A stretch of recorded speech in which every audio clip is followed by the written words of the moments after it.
मेरा युवा साथियों से निवेदन है जिनको हमने पानी की व्यवस्था सौंपी है, कृपया करके जल्दी से जल्दी पानी की बाल्टियां और मग्गे लाने की कृपा करें और सभी रहने देने को आप पानी पिलाने की कृपा करें। और उसके तत्पश्चात जैसे ही हवन और पूजा का कार्यक्रम संपन्न होता है उसके तत्पश्चात भगवान का भोग चूरमा और चरनामत दिया जाएगा।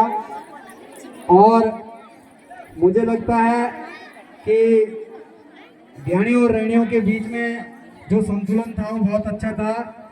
और मुझे लगता है किसी लेडीज का सोने का बूंदा अगर गिर गया है एक तो देख लो और मेरे से लेने की कृपा करें। एक नहीं तो ले जाओ सोना वन साइड का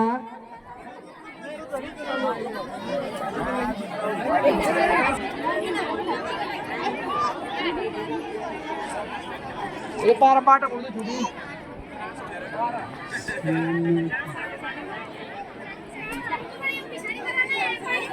हाँ सबो मेरे नमस्ते भोई दोबारी लगा लाए जो छूटी गए।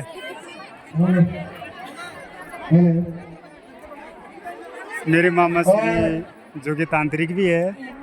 सभी ध्यानियों का ग्राम सभा लेता हूँ हमारे बड़े भाई गजित सिंह कुमार पूर्व प्रधान ग्राम बिच्छू बुजुर्गों की ओर से युवा साथियों की ओर से नागदेवता की पावन धरती पर जन्म लेने वाले हर व्यक्ति की ओर गाँव की ओर से आप सभी ध्यानियों का स्वागत करते हैं, अभिनंदन करते हैं और ध्यानियों का स्वागत करें।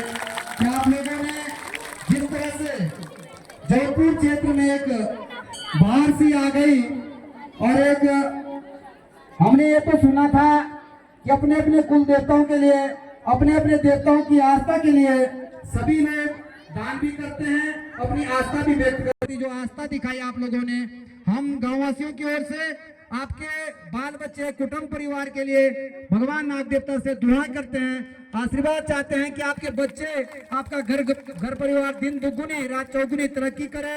ऐसी शुभकामनाओं के साथ आप सभी ध्यानियों का पुनः हम ग्राम सभा बिच्छू आगमन पर बहुत बहुत धन्यवाद एवं स्वागत करते हैं।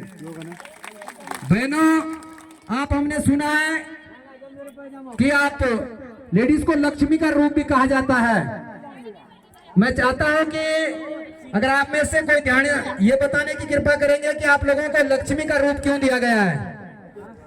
और एक सवाल और कि शास्त्रों में भी पंडित जी बैठे हैं, कहावत है कि महिला एक बार नहीं, दो बार नहीं, 3 बार जन्म लेती है, जबकि पुरुष मात्र 1 बार जन्म लेता है।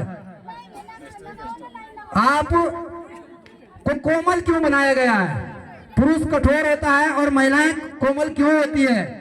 ये सोचने वाली विषय है और ये सवाल आपके मन में होना चाहिए कि औरत कमजोर नहीं होती है, औरत को कोमल बनाया गया है, औरत दयालु होती है, औरत सबके ऊपर दया करने वाली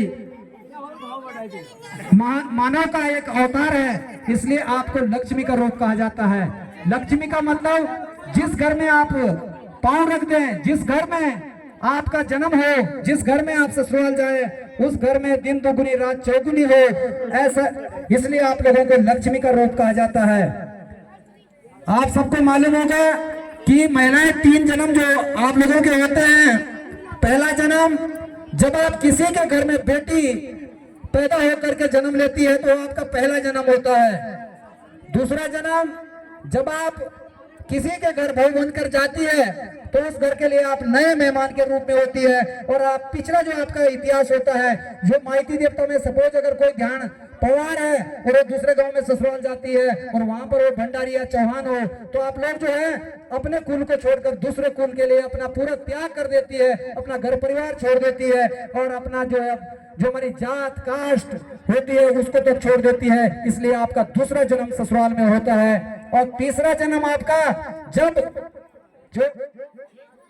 जो आप सब महिलाओं के लिए सबसे बड़ा खुशी और गर्व का विषय होता है कि आप जब मां बनती है, तीसरा जन्म आप लोगों का तब होता है। तो मेरा आप सभी बहनों को, चाहे रहने चाहे ध्यानिया, आप सबको बहुत बहुत धन्यवाद कि आप लोगों ने अपने नाग देवता के प्रति और अपने कुल देवता के प्रति जो आस्था जताई है। ये इतिहास में याद रखा जाएगा कि ग्राम सभा बिच्छू के ध्यानियों ने भी कभी नाग देवता बिच्छू को सोने का छत्र चढ़ाया होगा।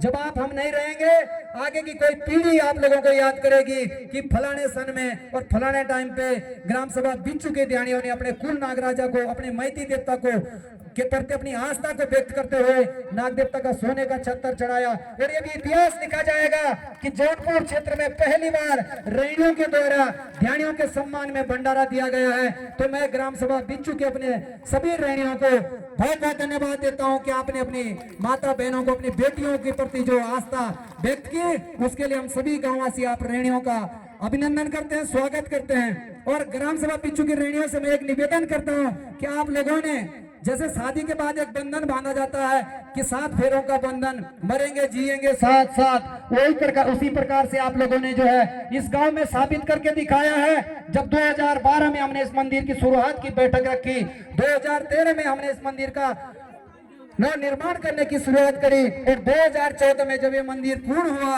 उसके बाद जब यहाँ भागवत कथा का आयोजन हुआ और हमारे गांववासियों की ओर से एक बात रखी गई कि भगवान नाग देवता की मूर्तियां यहाँ पर आनी है। तो गांव के लोगों ने जब बैठक में कहा कि हम एक नाग देवता की मूर्ति लाएंगे, तो उसके तत्पश्चात हमारे गांव के ध्यानियों ने, रेणियों ने भी एक संकल्प लिया कि हम भी आपके साथ कंधे से कंधा मिलाकर चलेंगे।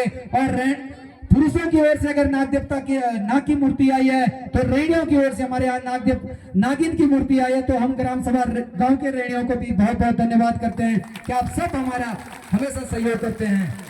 आज जब आवाज ध्यानियों ने उठाई कि हम भी अपने मैती देवता के प्रति सोने का छत्तर देना चाहते हैं, तो ये बहुत बड़ी बात है। बहुत बड़ी बात इसलिए है कि जब आप लोग ससुराल चले जाते हैं तो आपका फर्ज ससुराल में होता है, वहां के देवता के प्रति होता है, लेकिन आपने जो है अपने कुल के प्रति, अपने पुरोहित के प्रति, अपने जन्मभूमि के प्रति, कर्म भूमि है रैनियों की है, लेकिन जन्मभूमि है ध्यानियों की है, तो आपने अपने जन्मभूमि के प्रति जो है, जो अपनी आस्था व्यक्त की और अपने बाल बच्चों के लिए, अपने कुटुंब परिवार के लिए जो आप लोग नाग देवता के शरण में आते हैं, भगवान नाग देवता भी आप सबकी मनोकामनाएं हमेशा पूर्ण करे।